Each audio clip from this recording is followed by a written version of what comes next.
Magsitayo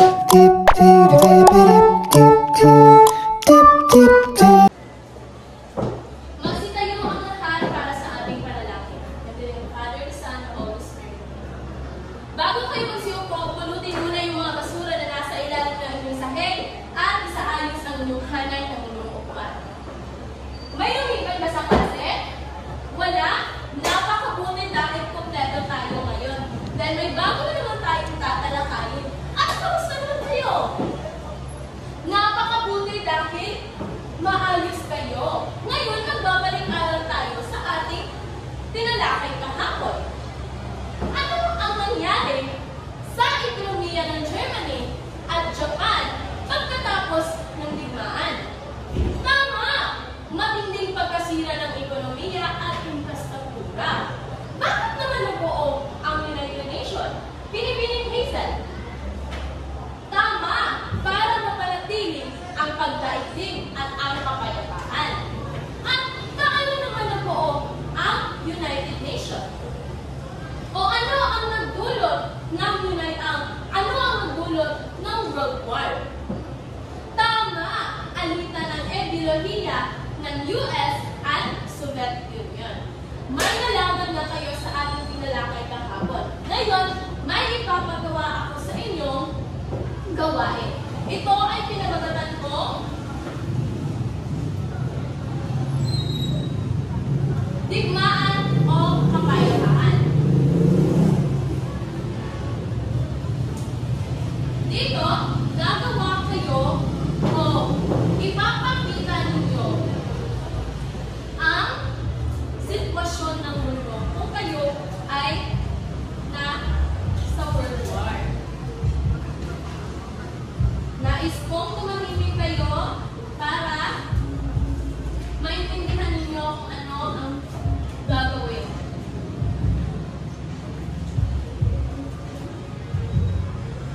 Babasahin ko ang panununa. Hatiin ko ang dalawang klase. Si Group 1 at ang Group 2. Dito, ang Group A ay ipapakita ang sitwasyon ng mundo kung walang digmaan. Halimbawa, masagana, may trabaho, may paaralan, may maayos na buhay.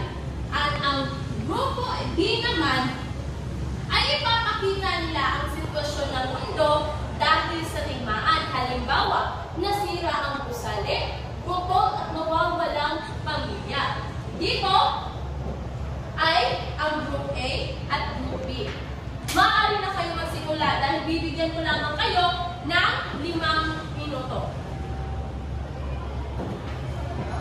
Napakagaling dahil inyong natutunan o dahil inyong nagawa ang aking ginawa.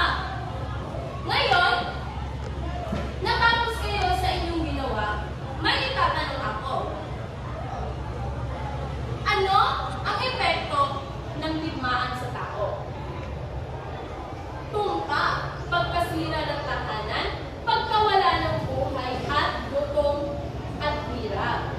At paano naman naaapektuhan ang ekonomiya at kabuhayan? Mabuti, nasira ang negosyo at trabaho at dinipado lamang ang pangangailangan. At bakit naman mahalagang maunawaan ang epekto ng digmaan? Para maipahalaga ang kapayapaan at maiwasan ang karehong pagkakamali. Mabuti ang inyong sinagot sa akin. Talagang may natutunan na kayo. Ngayon, ay magsisimula na tayo sa ating bagong tatalakayin. Pero bago ako magsisimula, may pinagawa akong ating tutunin. Ito ay pinamagatan kong batas bayani sa klase. Maaari mo kayong tumahimik muna.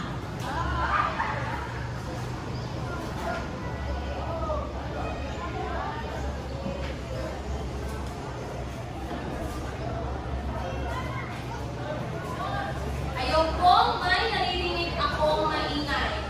Dahil gusto ko lahat kayo ay nakikinig sa akin. Ito ay batas bayani sa klase. Una, makinig.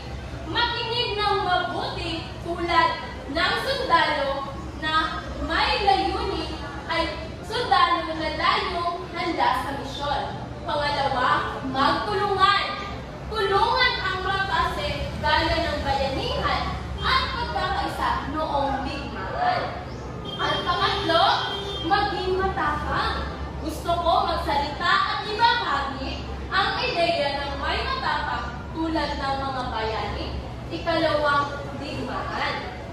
At pang-apat naman, maging responsable. Tapusin ang takdang aralin at tungkulin tulad ng sundalo sa kanilang misyon. Ngayon, ang ating layunin ay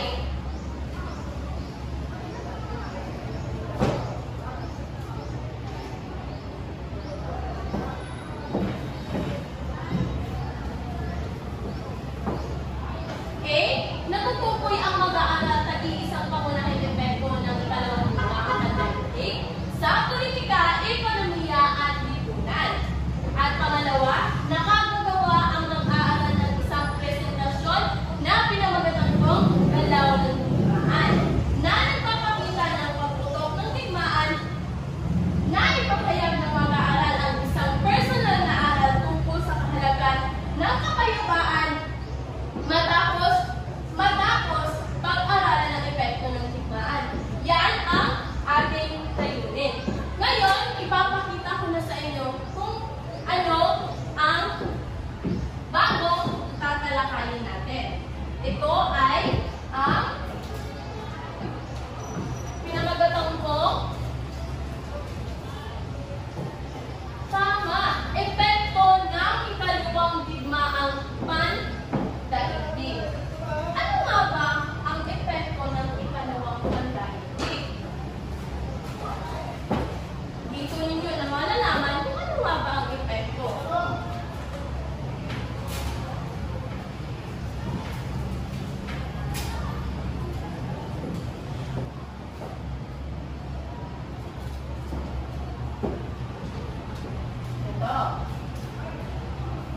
Ang ikalawang digmaang pagdaigdig daw ay nagdulot ng pagkasira ng lungsod at buhay at bahay. Pagkawala ng buhay at paglisan ng maraming tao daw. Yan ang epekto ng ikalawang digmaang pagdaigdig.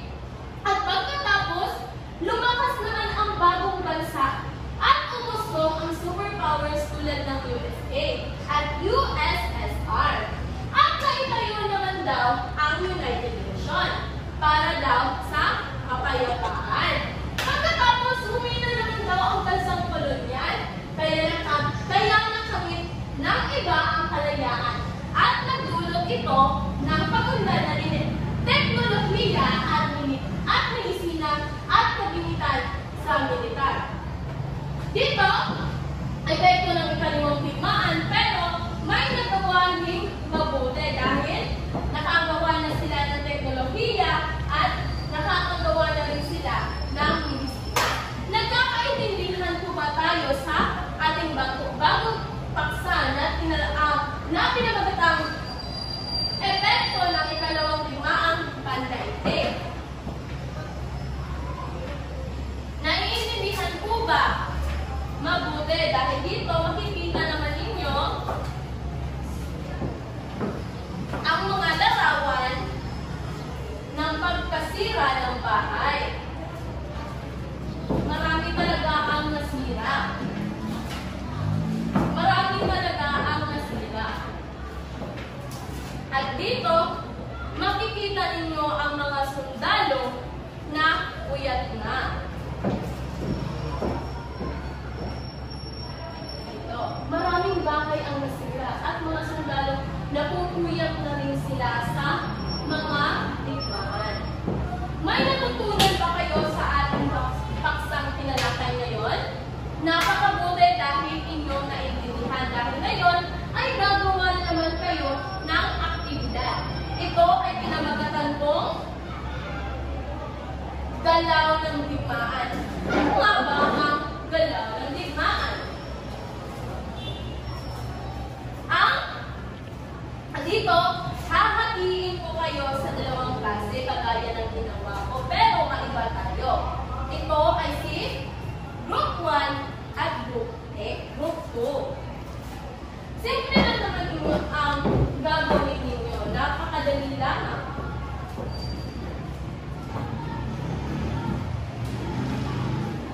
Dito, ang pagkat-isa, gagawa kayo ng pagkasira ng lungsod at buhay ng tao.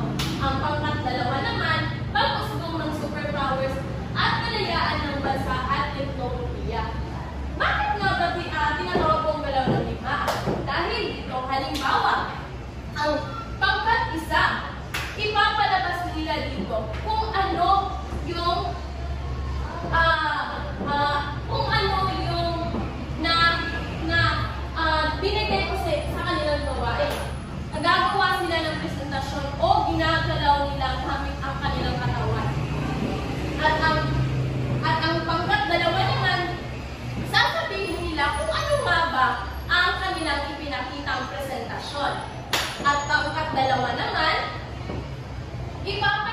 nila ang pag-usbong ng superpowers, kalayaan ng bansa at teknolohiya. Dito ay ang pagkaisa, ipapakita nila kung ano ang galaw o ano ang presentasyong ipinakita ng ikalawang grupo. Nagkakaintindihan po ba tayo?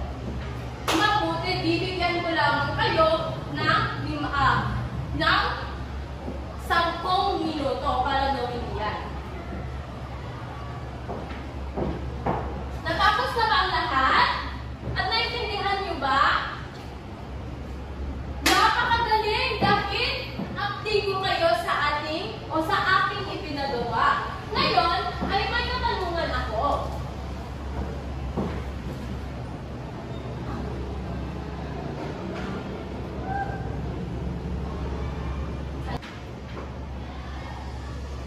Pagkatapos ng inyong ginawa, ano ang natutunan ninyo tungkol sa epekto ng ikalawang digmaang pandaigdig? Tama! Natutunan niya raw kung paano nagdulot ang digmaang pagdaigdig at pagkasira ng maraming buhay at ang nawalang buhay. At paano naman na ipapakita ang pagkaintindi mo sa epekto ng digmaan? Pinipiling Alea. Tama ka dyan. Maipapakita niya raw ito sa pamamagitan ng maikling galaw na ginawa ko kanina. At post daw o simpleng visual aid. At bakit naman daw mahalaga ang pag-unawa ng epekto ng digmaan? Pinipiling essay. Tama.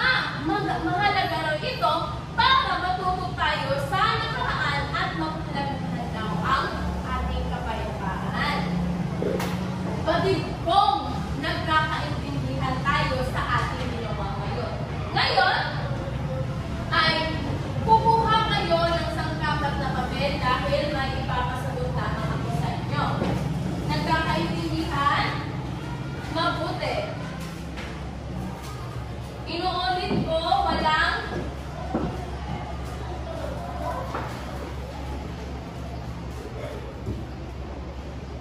kasagutin nyo lamang yan sa sangkapat na papel. Papasa nyo ito sa akin.